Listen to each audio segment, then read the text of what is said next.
Welcome back to another video, guys. It's your boy Wraith, and we have a topic that I've already spoken about before, but we got to retouch on it because the deal finally got signed, right? The cat is out of the bag. Jaylen Brown is apparently indeed worth $304 million. Now, I had questions about it, as many analysts and many casual fans did, regarding his stats in comparison to the players of the likes of the Julius Randles of the world. And from the fact that in the playoffs last season, we feel like we saw the best that you can get from Jaylen Brown. He is a great player. Is he top 15, top 20? I would say no. Now, understanding that, for him to now ink the deal that makes him the richest player from a contract standpoint in NBA history, to put this into context, many people consider LeBron James to be the GOAT or Michael Jordan. Now, we know that because of inflation and other things, and the fact that the league has just simply grown in popularity and from a monetary standpoint, MJ didn't make that much money. LeBron made a lot more money. But considering that LeBron's career has spanned 20 years now, it is important to realize that he only made $531 million across the entirety of all his contracts. And Jaylen Brown's about to make $304 million in the next one he's just signed. That's a mind-blowing number to even consider, because in 5 years, he's going to make over 60% of what LeBron made in his entire NBA career to date. We also see that most people are comparing him to players of the likes, as I said earlier, the Julius Randles of the world. He's a good second option for a championship caliber team, but recent information has dropped where executives consider him to be the third best player on the Celtics. Now, understanding that, maybe they're talking about the fact that they just got the trade for Kristaps Porzingis, and maybe because of the fact that he fulfills the need for a big to replace Al Horford. He's a shooting big. He's terrific around the rim and protecting, even though people really didn't recognize it for the fact that he played on the Wizards. Jaylen Brown still is a perennial all-star caliber player. Now, myself personally, I don't feel as though he will ever reach a point in his career where he's in the MVP conversation. And that's why, to me, him inking this Supermax contract for $300 million is a bit of a head scratcher. Now, I understand if you're the Celtics and you just retooled, you want to keep your stars happy. He has been paired with Jason Tatum from the beginning. They just offloaded Marcus Smart to the Memphis Grizzlies in a trade. So you feel like you have to keep this tandem together, at least to see who they really are. Shams told us that the Boston Celtics star Jaylen Brown has agreed to this 5-year, $304 million Supermax contract extension with the franchise. This is the richest deal in NBA history, as we know. Now, it's fully guaranteed with a trade kicker and no player option. So it's $304 million at worst.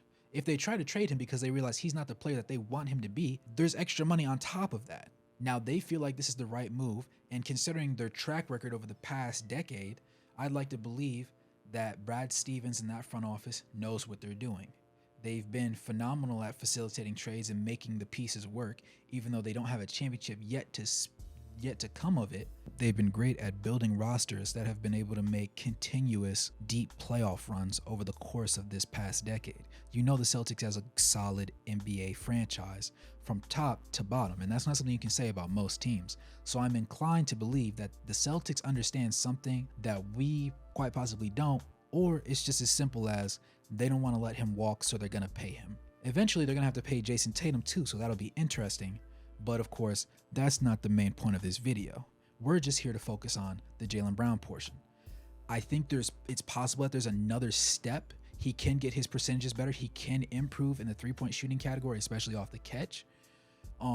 He could improve as a playmaker, honestly, because that's been the biggest pitfall for that roster. And Marcus Smart was really the biggest facilitator on that team, so they're going to be relying more on Jason Tatum and Jaylen Brown to be more of those point lead players that distribute the ball, and it's either my shot or I'm picking the person who's shooting the rock. Now, that can work, but so far we haven't seen enough to make us feel comfortable saying that this will work, because again, last year in the playoffs was a good indicator of it.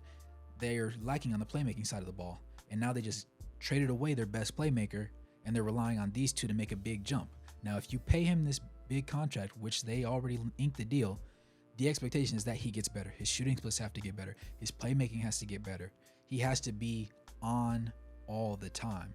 You're expecting Jason Tatum numbers out of Jaylen Brown now, in my eyes, since he inked this contract. And if you're not, that seems kind of foolish to me, because there's a lot of players that have been phenomenal across the past decade, and they've never smelled a contract nearly this big.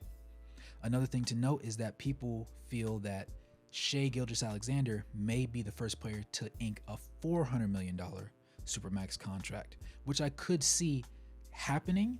And because, in my eyes, he is the head of the snake in Oklahoma City, he is a terrific and tenacious defender, especially at 6'6" with a 6'11" wingspan. And he's the leader of those troops. They have a young core. They haven't had the most success when it gets later in the season and obviously getting into the playoffs. But over the next 5 years, you could see them build themselves into a contender in a rather unorthodox way. And if Shai Gilgeous-Alexander is the main identifier and the main player that you think of when you think of the OKC Thunder since Westbrook left, that's a deal I would be comfortable making.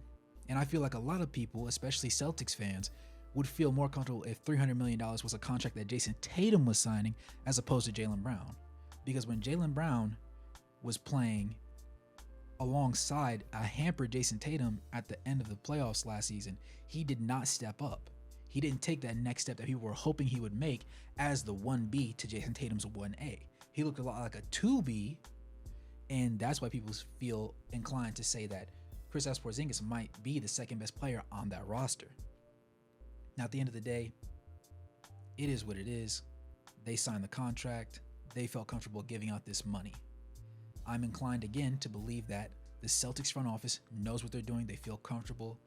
Brad Stevens obviously was the previous head coach. He was there when they were infants. Now moving to the general manager role, he feels comfortable paying out this money. I believe that in the next 5 years, a title could be in sight. We saw them at the cusp of it the past 2 seasons. But if they don't make the jump, and in the next 5 years you don't see a championship, then this contract to me seems like a loss.